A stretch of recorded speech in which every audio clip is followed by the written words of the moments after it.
The alien soldiers broke through the station's airlock with a sound like thunder crashing through the metal walls. They wore thick black armor that covered their entire bodies and carried glowing energy weapons that hummed with deadly power. Commander Yuki led the first group of 20 soldiers into the narrow hallway, his 6 arms holding different weapons and scanning devices. Spread out and search every room, Commander Yuki ordered his troops through their helmet communicators. Remember, we need the human alive for questioning. Do not kill him unless he tries to fight back. The soldiers moved through the station like a pack of hungry wolves, searching for their prey. Their heavy boots made loud clanking sounds on the metal floor, and their armor scraped against the walls as they pushed through the tight spaces. The station was much smaller than their ship, and they had to bend down to fit through some doorways. Something felt wrong to the alien soldiers. The lights in the hallway kept flickering on and off, making strange shadows dance on the walls. There were weird noises coming from somewhere deep in the station, like metal grinding against metal or air hissing through broken pipes. The temperature seemed colder than it should. "B!" And there was a smell in the air that reminded them of electricity and fear. "Where is this human hiding?" Sergeant Hana asked as she checked another empty room. Her tentacles waved nervously in the air, and the spots on her green skin kept changing, from orange to purple, which meant she was getting scared. "Maybe he is hiding in the engine room," suggested Private Bolo as he kicked open another door with his powerful leg, only to find more empty space with broken equipment scattered around Kim. Taeho watched the alien soldiers through hidden cameras he had placed all around the station months ago. He sat in a secret room behind the medical bay, surrounded by video screens that showed him everything happening in his home. The aliens were big and strong, and their weapons looked very dangerous, but they moved like they had never fought a real war before. "They make too much noise," Taeho whispered to himself as he studied their movements. "They stay too close together, and they do not check the ceiling or behind them." These soldiers have probably only fought against weak enemies who surrendered quickly. Taeho had spent his entire adult life studying how to fight. He knew that the biggest and strongest enemy was not always the most dangerous. One person who knew how to think and plan could defeat many enemies who only knew how to use force. The key was to make them fight on his terms in his environment using his rules. The first alien soldier died without ever seeing what killed him. Private Kesh was walking down a hallway checking rooms when Tai-Ho dropped silently from a ceiling vent directly above him. Tai-Ho had removed the vent cover hours ago and had been waiting in the dark space above the ceiling like a spider waiting for a fly. Tai-Ho landed on the alien's shoulders and twisted his neck with a quick, sharp movement that he had learned 20 years ago. The alien died instantly without making a sound. Tai-Ho caught the body before it could fall and dragged it into an empty room. Then he climbed back into the ceiling and replaced the vent cover like nothing had happened. The second alien soldier found his friend's body 10 minutes later. Private Kesh was lying in the storage room with his neck bent at an impossible angle, his weapons still in his hands and his armor undamaged. But he was completely dead. "The human is here somewhere," Private Dana shouted into her communicator as she stared at her dead friend. "Sound the alarm. Tell everyone to be careful." Commander Yuki heard the report and felt his first moment of doubt. This was not supposed to happen. The human was supposed to be cowering in fear, waiting to be captured. Instead, someone had killed one of his best soldiers without making any noise. This was the work of a trained killer, not a frightened repair worker. All soldiers form groups of 5, Yuki ordered. "Do not go anywhere alone. Check every corner and watch the ceiling. The human is more dangerous than we thought." But Tai-Ho was already moving to his next position. He crawled through the ventilation system like a snake moving through grass, making no sound and leaving no trace. He had spent weeks mapping every pipe, every vent, and every hidden space in the station. He could move from one end to the other without ever being seen. The station had been built with maintenance tunnels running behind the walls so workers could repair pipes and cables. Tai-Ho had widened these tunnels and connected them to create his own private highway through the station. While the aliens stumbled around in the main corridors, he could appear anywhere at any time.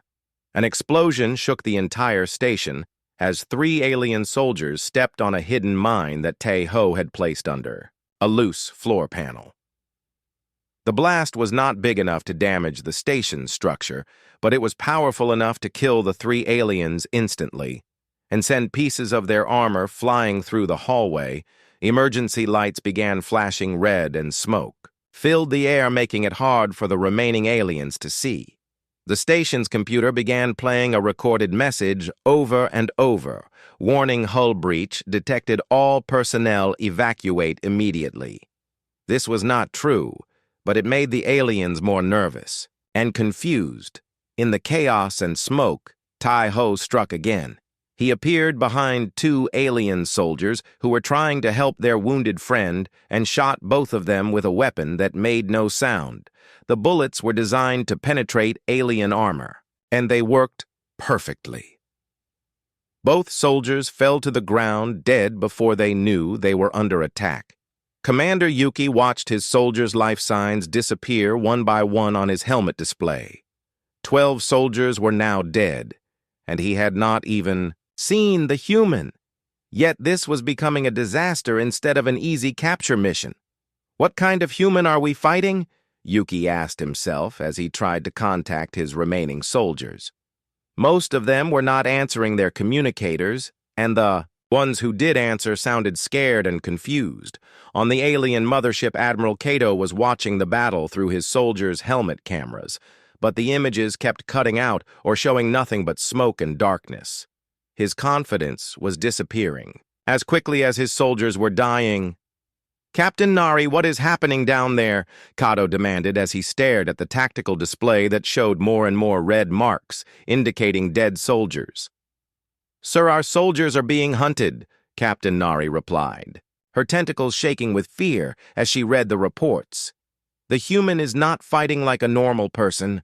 He appears from nowhere, kills our people, and vanishes again like a ghost. This is impossible," Kato shouted, slamming his fist on the control panel. "One human cannot defeat 50 trained soldiers. Send more troops. Send everyone we have." But down on the station, Tai-Ho was just getting started. He had spent months preparing for this day, and he had many more surprises waiting for his uninvited guests. The aliens had come expecting to fight a frightened repair worker. Instead, they had walked into the home of a predator who knew exactly how to kill efficiently and silently, as more alien soldiers poured into the station through the airlock. Tai-Ho smiled grimly and checked his weapons. This was going to be a very long day for the Galactic Council.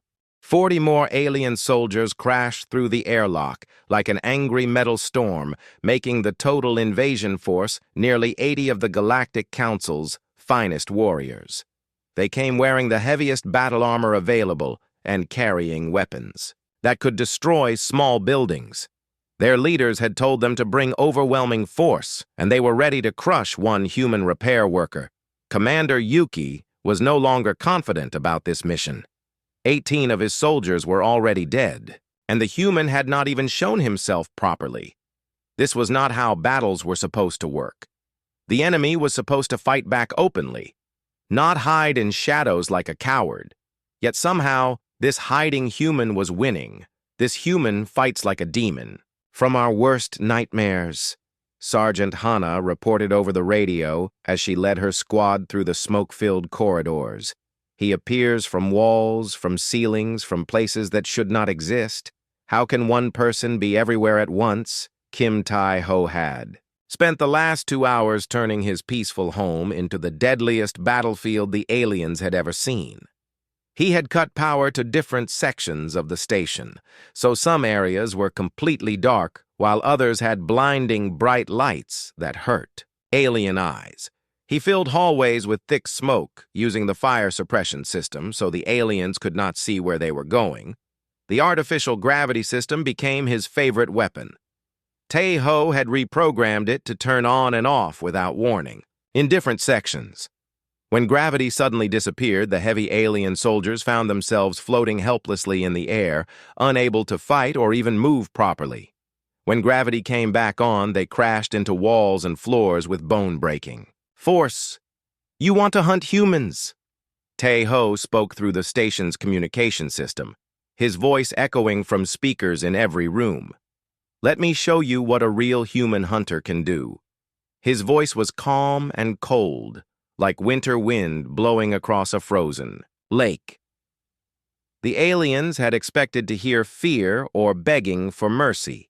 Instead, they heard the voice of someone who was enjoying himself, someone who had been waiting for this fight for a very long time.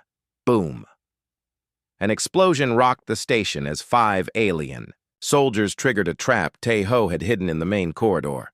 The blast blew a hole in the station's outer wall, and the 5 soldiers were sucked out into space, where they died instantly in the cold vacuum. Their screams cut off suddenly as they disappeared into the darkness between stars. Boom. Another explosion sent 3 more soldiers flying through the air like broken toys. Tae-ho had rigged the station's fuel storage tanks to create controlled explosions that would damage his enemies, but not destroy his home. Each blast was perfectly timed and perfectly placed to cause maximum damage to the invaders. The remaining alien soldiers began to panic as they realized they were not fighting a battle. They were being hunted by someone who knew every secret of this place. They tried to stay together in large groups, but that just made them better targets for Tae-ho's traps and explosives. In the medical bay, Tae-ho had set up his command center surrounded by computer screens that showed him exactly where every alien was located. He had hacked into their communication system hours ago so he could hear all their plans and orders. While they stumbled around, blind and confused, he could see everything and plan his next moves. Target. The medical bay commander Yuki ordered his remaining soldiers, "Bring the heavy plasma cannons and blow through every wall until we find him." But when the aliens finally blasted their way into the medical bay with weapons that could melt through steel, they found only empty rooms filled with more deadly surprises. The floor was covered with pressure-sensitive mines that exploded when stepped on. The walls had hidden gun turrets that Tae-ho controlled remotely, and the ceiling was rigged to collapse on anyone who entered. Tae-ho had already moved to the engine room, which was the heart of the station. From there, he could control every system, every light, every door, and every life support function. He was like the brain of a giant mechanical body, and the aliens were just germs trying to infect it from the engine room. Tae-ho began his most dangerous plan. Yet he started using the station's positioning thrusters to spin the entire structure like a giant wheel in space. The aliens, who were used to fighting on solid ground, suddenly found themselves being thrown against walls as the artificial gravity went crazy. Some of the alien soldiers threw up inside their helmets as the spinning motion made them sick. Others could not even stand. Up as the changing gravity kept shifting, which way was up and which way was down, their heavy armor that was supposed to protect them became a curse as it made them clumsy and slow. "This human is not normal," Captain Nari reported to Admiral Kato from the mothership. Her tentacles were wrapped around her control panel so tightly that they were turning white. "Our soldiers are being destroyed by someone who seems to understand combat better than our best general's admiral." Kato stared at the battle reports with growing horror. In all his years commanding the Galactic Council's military forces, he had never seen anything like this. One single being had defeated 60 of his best soldiers, using nothing but clever tricks and intimate knowledge of his environment. How was this possible? "Sir, we are receiving distress calls from all our remaining soldiers on the station." Private Yoon reported from the communication station. "They are requesting immediate evacuation. They say the human has turned the entire station into a death trap." Kato felt his confidence crumbling like a sandcastle hit by ocean waves. His mighty invasion force was being torn apart by one human who should have been cowering in fear.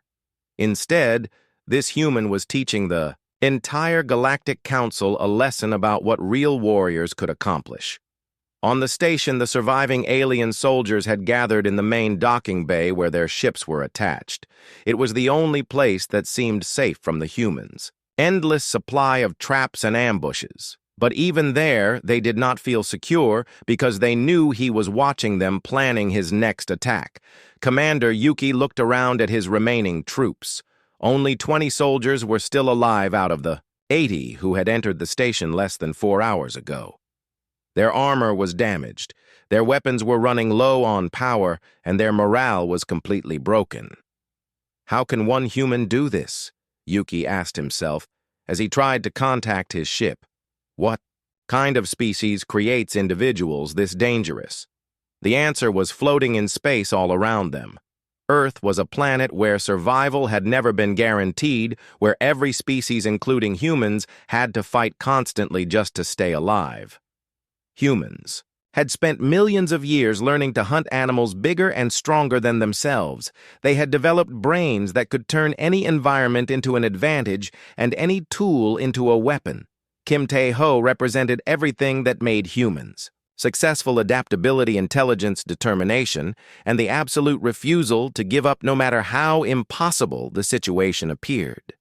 The aliens had expected to find a weak creature. Instead, they had found a perfect example of what made humanity, one of the most dangerous species in the galaxy. As more alien bodies floated through the station's corridors, the survivors began to understand they had made a terrible mistake. The few remaining soldiers huddled together in the main docking bay, too scared to hunt anymore. This human is not. What our spies reported, Commander Yuki spoke into his communicator with a shaking voice. Our intelligence was completely wrong. On the main ship, Admiral Kato was frantically reading new reports about Earth. His analysts had been digging deeper into human history, and what they found made his blood run cold. Sir, reported Intelligence Officer Dana, her voice barely a whisper. We have discovered something terrible. This Kim Tae-ho is not a repair worker. He is something called a Navy SEAL, one of Earth's most deadly warriors. Kato's eyes widened as he read the files. Humans had been fighting wars for thousands of years. They had created soldiers trained to survive impossible situations, to fight against overwhelming odds, and to never surrender. Navy SEALs were the best of the best, warriors who could operate alone behind enemy lines for months. These humans, Dana continued, they have been preparing for war their entire existence. Every human soldier is trained to kill efficiently. This Tae-ho has probably fought in dozens of battles before coming to this station. Meanwhile, on the station, Tae-ho was finishing his work. Only 15 aliens remained alive out of the original 80. He had used every trick he learned in 20 years of military service: stealth, explosives, psychological warfare, and environmental control. Attention, alien invaders, Tae-ho announced through the speakers. You came here to capture one human. You have failed. Now I have a message for your leaders. He activated a communications beam aimed directly at their main ship. Admiral Kato's face appeared on Tae-ho's screen, purple skin pale with fear. I am Kim Tae-ho, former Navy SEAL, current defender of this station, Tae-ho said calmly. You made 3 mistakes today. First, you thought humans were weak. Second, you thought I was alone. Third, you thought this was just a repair station. As if summoned by his words, new ships appeared on Kato's sensors. Earth's military had been waiting. For this moment, their trap was now complete. 3 hours after the battle ended, Admiral Kato sat in the human fleet conference room, feeling smaller and more defeated than he had ever felt in his long military career. The room was simple and functional, unlike the grand decorated chambers of the Galactic Council, but somehow it felt more impressive because of its humble appearance. Admiral Park sat across from him looking calm and relaxed, as if destroying an entire alien invasion force was just another day at work. The human admiral was older than Kato had expected, with gray hair and lines around his eyes, that spoke of many years spent making difficult decisions and fighting hard battles. Your soldier, Admiral Cato, began quietly, his voice barely louder than a whisper. Kim Tae. Ho, is he truly just a repair worker now? Admiral Park smiled, and Cato could see both pride and sadness in the human's expression. Tae-ho retired from active military duty 5 years ago after serving his planet for 20 years. He volunteered for the communication station job because he wanted peace and quiet after spending most of his adult life in combat zones. Cato felt his heart sink even lower. You mean this battle was not planned? You did not send your best warrior to fight my soldiers, the trap was planned. Admiral Park admitted, leaning back in his chair. We knew your people were watching us, and we knew that eventually you would test our defenses. But we expected you to attack a military base or a major city, not a small communication station staffed by one retired soldier. The truth hit Admiral Cato like a physical blow. The humans had not sent their most dangerous warrior to fight his troops. They had sent someone who just wanted to be left alone to do peaceful work. And that peaceful human had destroyed his entire attack force without even breathing hard.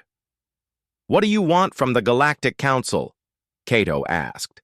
Dreading the answer, Admiral Park stood up and walked to the large window that showed Earth in the distance. The blue and white planet looked so peaceful and beautiful. But now Cato knew it was home to 8 billion potential warriors who could fight like demons when threatened.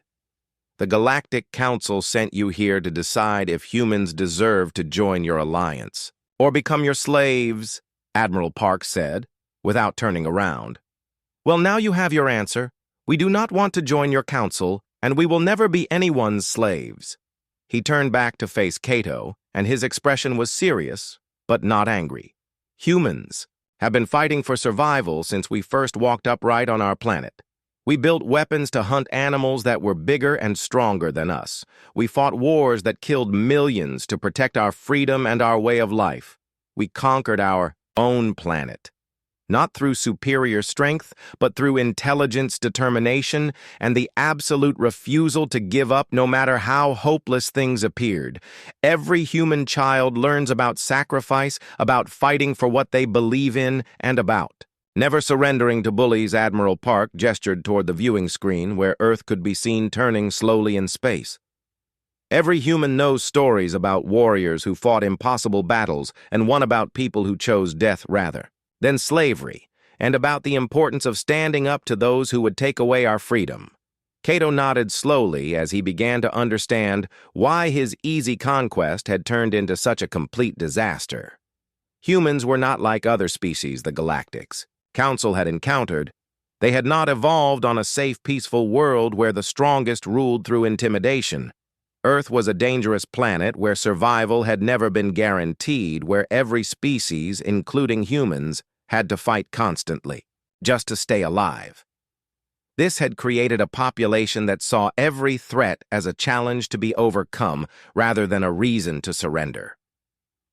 Every human adult has some knowledge of combat strategy and weapons, Admiral Park continued, even those who work in completely peaceful jobs.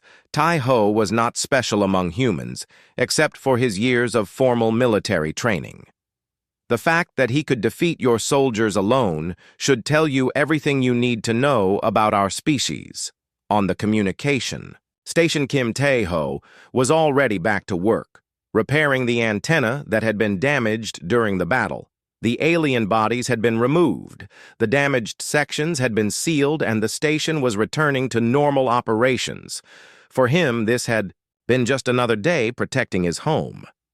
The only sign that anything unusual had happened was the new equipment that Earth military had delivered: enhanced sensors, better weapons, and communication gear that could reach across the galaxy. The peaceful repair station had become an official outpost of human space defense. When Admiral Cato finally returned to the Galactic Council headquarters with his report, the entire alliance was shaken to its core. One human had defeated 80 of their best, soldiers using nothing but intelligence training and determination. Earth had revealed military technology that matched their own and defensive capabilities that could protect an entire solar system. Most importantly, they had learned that humans were not a species that could be conquered, enslaved, or intimidated. Humans would fight back against any aggressor, no matter how powerful, and they had the skills and technology to make that fight very costly for their enemies. The Galactic Councils. Official response came 3 months later after much debate and many emergency meetings. The human species of Earth is hereby recognized as a sovereign military power. Any attempt to attack, conquer, enslave, or coerce humans is forbidden under Council. Law humans are to be approached only through peaceful diplomatic channels with full respect for their independence. The message was transmitted to every member species of the Council, along with detailed reports about human military capabilities, and the complete destruction of Admiral Kato's invasion force. The galaxy had learned an important lesson about underestimating quiet, dangerous species. Back on his communication station, Tai-Ho received several awards from Earth government, including a medal for exceptional service and a personal thank you message from the president. But the gift that made him smile the most was a new sign that someone had installed next to his workspace. Kim Tai-Ho. The sign read, Repair Technician and Alien. Attitude. Adjuster. 6 months later, the first official diplomatic mission from the Galactic Council arrived at Earth. The aliens came in small, unarmed ships flying slowly and broadcasting peaceful intentions every few minutes. They requested permission to land and waited patiently for approval. Rather than demanding immediate attention, the galaxy had learned to treat humans with respect and caution. Word had spread throughout the known species about the human who had single-handedly destroyed an entire invasion force and the planet that had turned a conquest attempt into a perfectly executed trap. Other aggressive species who had been planning their own attacks on Earth quietly canceled their missions. Nobody wanted to test whether humans were really as dangerous as the stories claimed. The risk was simply too great, and the potential rewards too small. Humanity had earned its place in the galaxy, not as subjects or junior members, but as equals who demanded respect. The quiet species from the blue planet had proven that sometimes the most dangerous enemies were the ones who looked peaceful until someone made the mistake of threatening them, and on his lonely communication station, Kim Tai-Ho. The massive alien ship moved through space like a giant metal whale swimming through an ocean of stars. The ship was so big that 50 Earth buildings could fit inside it easily. Admiral Kato stood on the command bridge looking out at the small, blue planet called Earth through the huge glass window. His purple skin glowed under the bright white lights of the bridge, and his yellow eyes studied every detail of the planet below. Admiral Kato had been planning this mission for many months. The Galactic Council had sent him to test these humans and decide their fate. Would humans join the Council as equals, or would they become slaves like so many other weak species? The Council believed humans were just another primitive race that needed to be controlled. Captain Nari walked up to the Admiral, her 6 tentacles moving quickly over a glowing control panel. She was the ship's intelligence officer and had been studying human behavior for weeks. Her green skin was covered in small spots that changed color when she was excited or nervous. Right now, the spots were bright orange, which meant she was eager to begin the mission. Admiral Sir, our spies have found the perfect target, Captain Nari said as she showed him pictures on her screen. There is a human male working alone on a small space station near their moon. His name is Kim Tai-Ho, and our sources say he fixes communication equipment. Admiral Kato smiled, showing his sharp white teeth that looked like small knives. This was exactly what he wanted. A single human working alone would be easy to capture. They could study him, learn about human weaknesses, and then decide how to deal with the rest of the planet. The space station where Kim Tai-Ho worked was not very big. It looked like a metal tube with solar panels sticking out from the sides, like a small fish floating next to a giant whale when compared to the alien mothership. The station had been built by humans to help ships communicate across the solar system. It was a lonely job that most humans did not want. Show me more information about this human, Cato ordered as he walked closer to the viewing screen. Captain Nari touched her control panel and more pictures appeared. Kim Tae-ho is 35 years old. She read from her report. He has black hair, brown eyes, and appears to be in good physical condition. Our spies say he lives alone on the station and rarely talks to other humans. He seems to enjoy the quiet work perfect, Cato said, rubbing his long purple fingers together. One frightened human will tell us everything we need to know about their species. Commander Yuki stepped forward from his position near the weapons controls. He was tall even for his species with 6 powerful arms that could crush steel. His blue skin was covered in scars from many battles and his red eyes glowed with excitement. Commander Yuki was in charge of the ship's soldiers and he loved a good fight, Admiral. Sir, my warriors are ready for the mission, Commander Yuki announced proudly. We have 50 of our finest soldiers equipped with the best armor and weapons in the galaxy.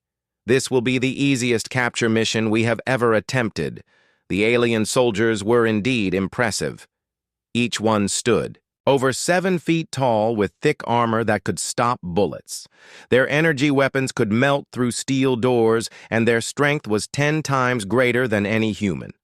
They had conquered dozens of planets and defeated armies of thousands. This should be simple work, but the aliens had made a terrible mistake in their intelligence gathering. Their spies had watched Kim Tae-ho for weeks and saw him fixing antennas, repairing computers, and doing maintenance work on the station. They saw a quiet man who seemed to prefer being alone. They did not dig deeper into his background. They did not check his military records. They did not know what he had done before coming to the station. Kim Tae-ho was not just any human repair worker. He was a retired Navy SEAL who had served his planet for 20 years in the most dangerous missions imaginable. Navy SEALs were the most elite soldiers that Earth had ever created.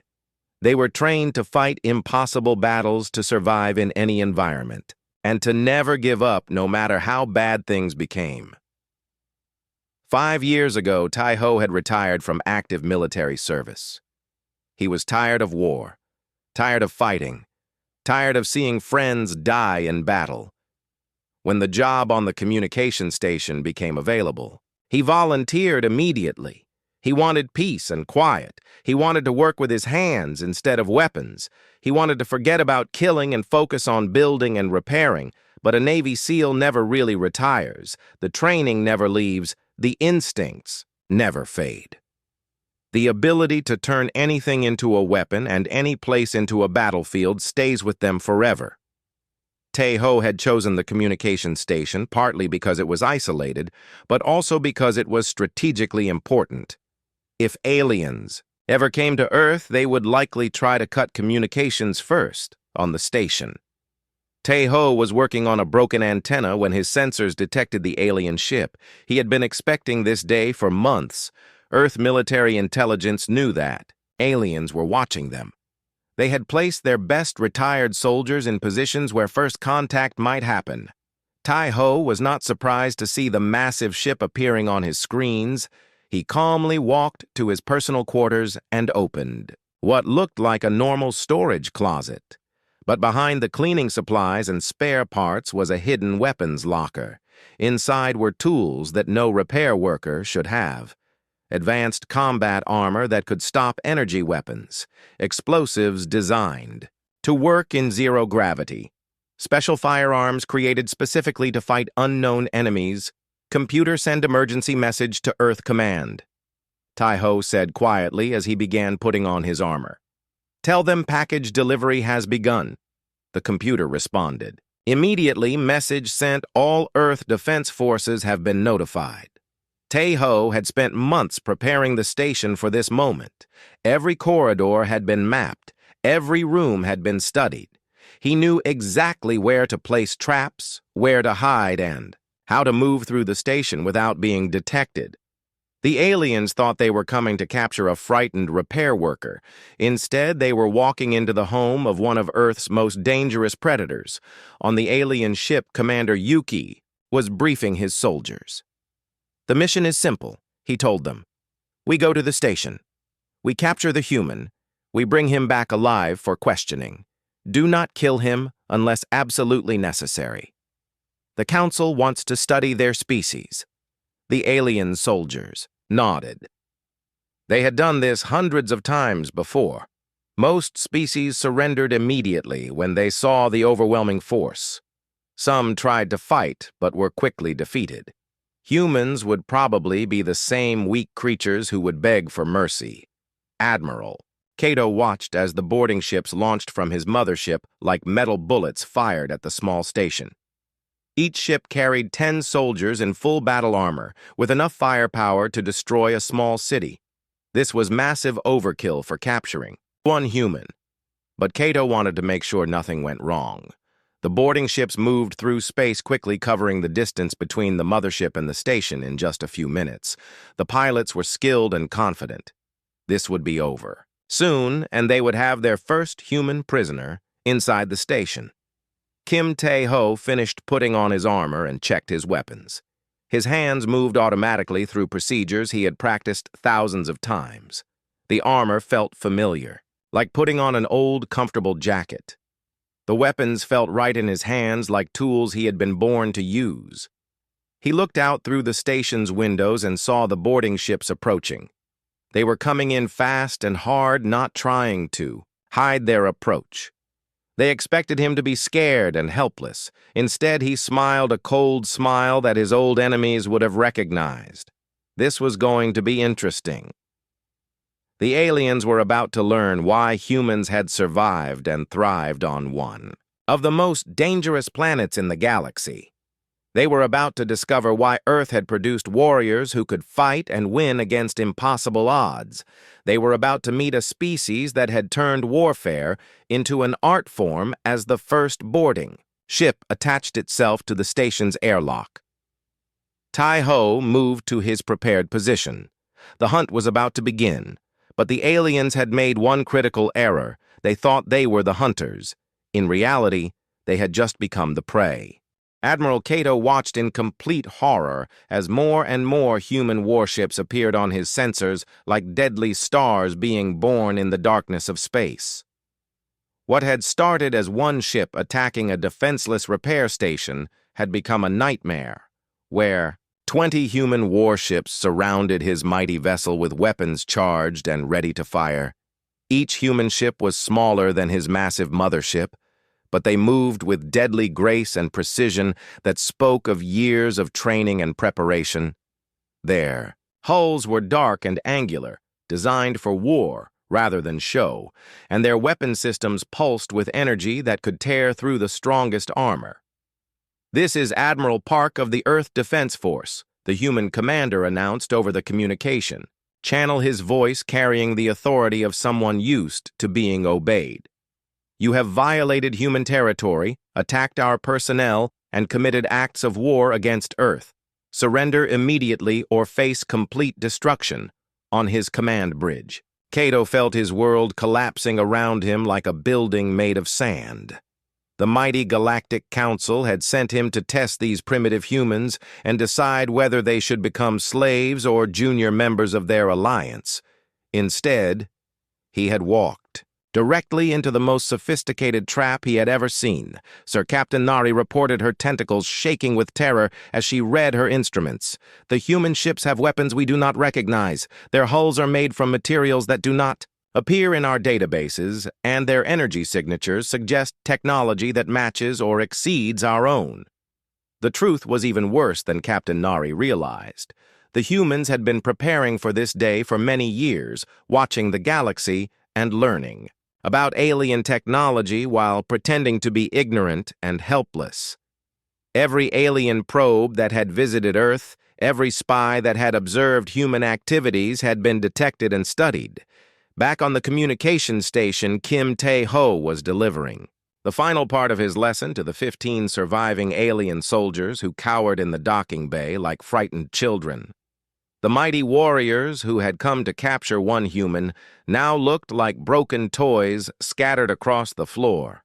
"You see, Tay," Ho said as he walked slowly among them, his boots making soft sounds on the metal deck. "Humans have a saying that applies to your situation today. Never corner something that has nothing left to lose." He stopped in front of Commander Yuki, who had removed his damaged helmet to reveal a face marked by fear and confusion. "You brought 80 soldiers to capture one human," Tai Ho continued. "On my planet we have another saying about that. We call it a fair fight." The aliens stared at him with growing understanding of just how badly they had miscalculated human military thinking was completely different from anything they had encountered before. Other species fought with overwhelming force, expecting weaker enemies to surrender when faced with superior numbers. Humans had learned to fight as if every battle was a fight for survival. Commander Yuki asked the question that had been haunting him since the battle began. "How many soldiers like you do humans really have?" Taeho smiled, but there was no warmth in his expression. "Earth has 8 billion humans," he said slowly, letting each word sink in like poison. "About 50 million have military training of some kind.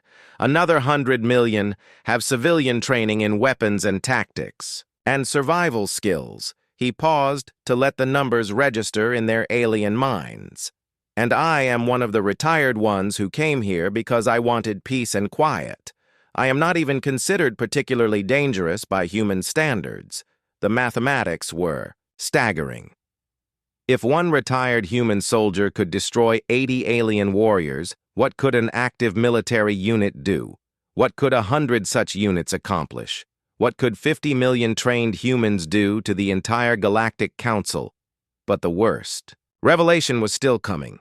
Tai Ho activated a wall screen that showed images of Earth from space. The planet looked peaceful and blue, but now the aliens could see what their spies had missed. Orbital defense platforms that had been hidden among space junk military bases disguised as civilian installations and weapon systems that could destroy entire fleets.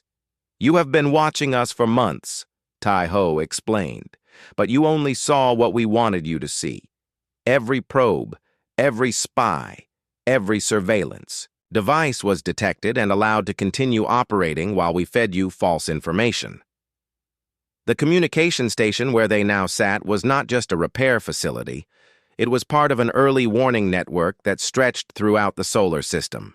When the alien ship had approached Earth, dozens of military units had been alerted and moved into position. On the alien mothership, Admiral Kato was receiving reports that confirmed his worst fears. Human ships were not just surrounding his vessel. They were everywhere. Throughout the solar system, hidden defense platforms were powering up and revealing themselves like predators stepping out of camouflage. Admiral Park. "We wish to discuss terms of surrender," Kato spoke into his communicator, his voice carrying none of the arrogance he had shown hours earlier. "We did not understand the true nature of your species, and we have made a terrible mistake." The human admiral appeared on Kato's main screen, a man with gray hair and steady eyes that had seen many battles. "Admiral Kato, you came here to decide whether humans should join your Galactic Council or become your slaves," he said calmly. "Now let me tell you our decision. We are not interested in joining your council." Admiral Park continued, "We have studied your alliance and found it to be a collection of bullies who conquer weaker species and force them into submission. That is not how humans operate. Instead, we are going to give you a choice. You can return to your council and inform them that Earth is off limits to all alien interference. We will defend ourselves against any future attacks, and we will respond to aggression with overwhelming force." Or Admiral Park smiled, but it was not a friendly expression. "You can choose to fight us here and now, and we will demonstrate why that would be the worst mistake your species has ever made." Admiral Kato looked around his bridge at his terrified crew and his damaged ship. He thought about the 80 soldiers who had died trying to capture one human and the 20 human warships that surrounded him with weapons ready to fire. The choice was obvious, but it was also humiliating. The mighty Galactic Council had been outmaneuvered, outfought, and completely defeated by a species they had considered primitive. The trap had been perfect, and they had walked into it with their eyes wide open. Meanwhile, on the communication station, the surviving alien soldiers were being loaded onto their transport ships under heavy guard. They would return to their people carrying stories of the human who had single-handedly destroyed an entire invasion force. These stories would spread throughout the galaxy, changing how every species viewed Earth and humanity.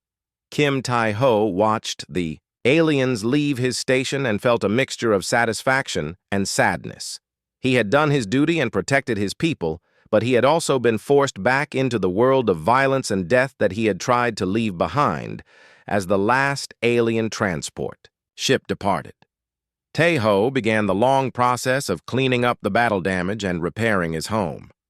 Tomorrow, he would go back to fixing antennas and maintaining communication equipment, but today he had reminded the galaxy why humans were not to be underestimated. The message was clear. Earth was no longer a target for conquest. It was a force to be respected and feared.